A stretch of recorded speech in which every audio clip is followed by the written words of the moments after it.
You hear me? Yes. Yeah. I'm going to read 3 poems. One by Percy Bryce Shelley. What a name, right? You know? But anyway, Ozymandias. All of you read this in high school, yes? Okay. So I'm going to read Ozymandias.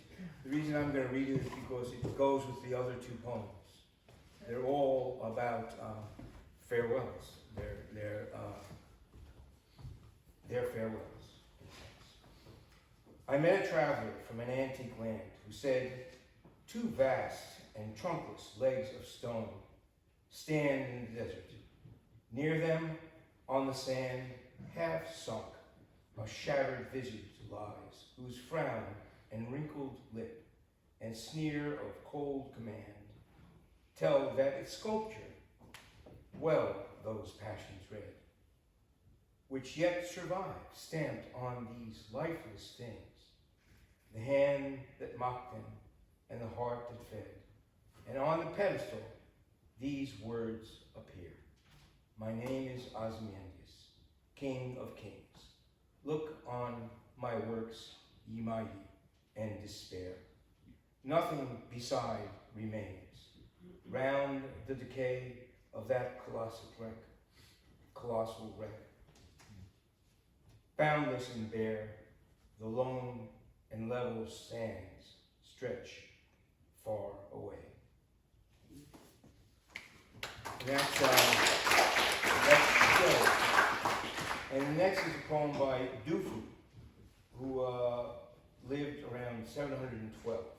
He's a Chinese poet. It's the same theme, sort of. Okay. The stream swirls. The wind moans in the pines. Gray rats scurry over broken tiles. What prince long ago built this palace, standing in ruins beside the cliffs? There are green ghost fires in the black rooms. The shattered pavements are all washed away. 10,000 organ pipes whistle and roar. The storm scatters the red autumn leaves. His dancing girls are yellow dust. Their painted cheeks have crumbled. Away, his gold chariots and courtiers are gone. Only a stone horse remains of his glory. I sit on the grass and start a poem, but the pathos of it overcomes me. The future slips imperceptibly away. Who can say what the years will bring?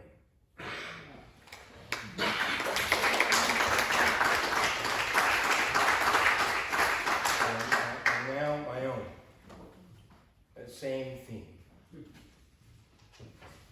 And actually, I'll show you the picture that you'll see the picture. It's in Bryce Canyon. So this is Dufu in Bryce Canyon.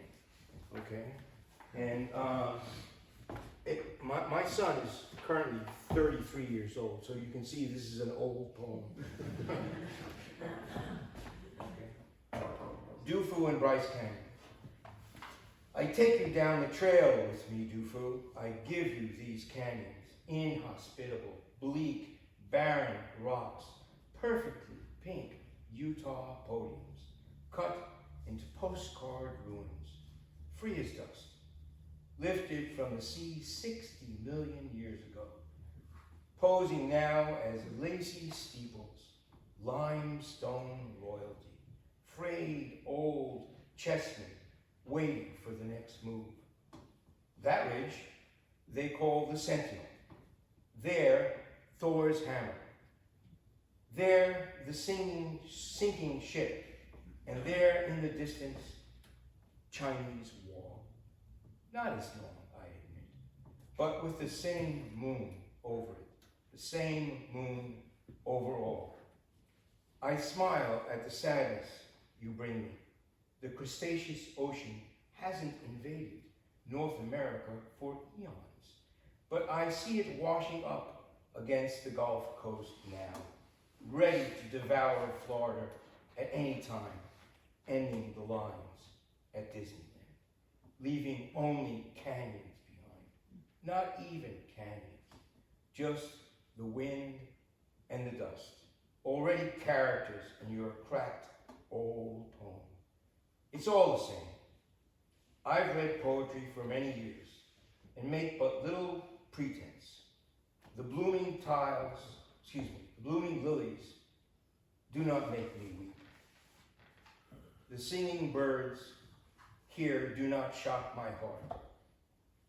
Dust claws at it, frost chips away at it, and the wind, silent now, as much a part of it as you are, having died 1,000 years ago or more, and never having heard of Utah as it will hear of you.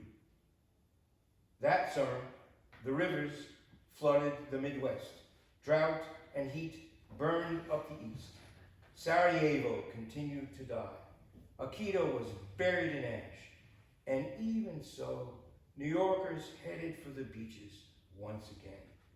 No one listens to poetry, said Jack, says the wind, again and again. And the way we're going, someday it might all look like Utah. A windy courtyard, swept clean as any yard in Athens, Georgia.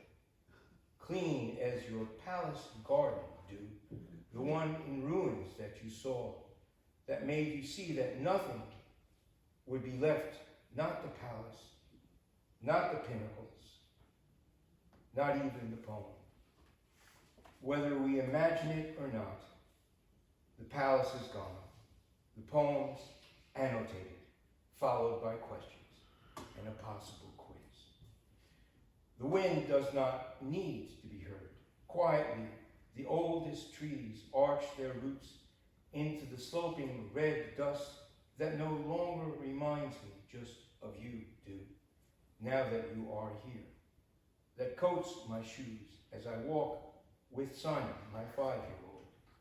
Coyotes called them legend people, turned to stone by coyotes' anger. Simon heard the story, saw a postcard of Mount Rushmore, and noted how angry the gods must have been at those guys. And further south in Arizona, all that's left are monoliths, huge single stones spread across a vast valley of dust and sand.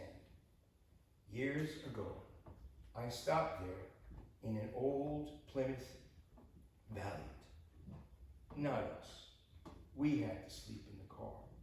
The wind rocked the chassis much of the night and painted it, covered it with the red sand, ready to take us in. Ready to take us in.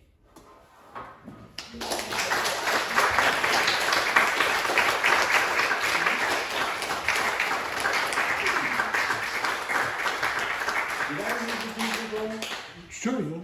I did. What did you what? Did I read the Dufu poem? Yes, that was the good one.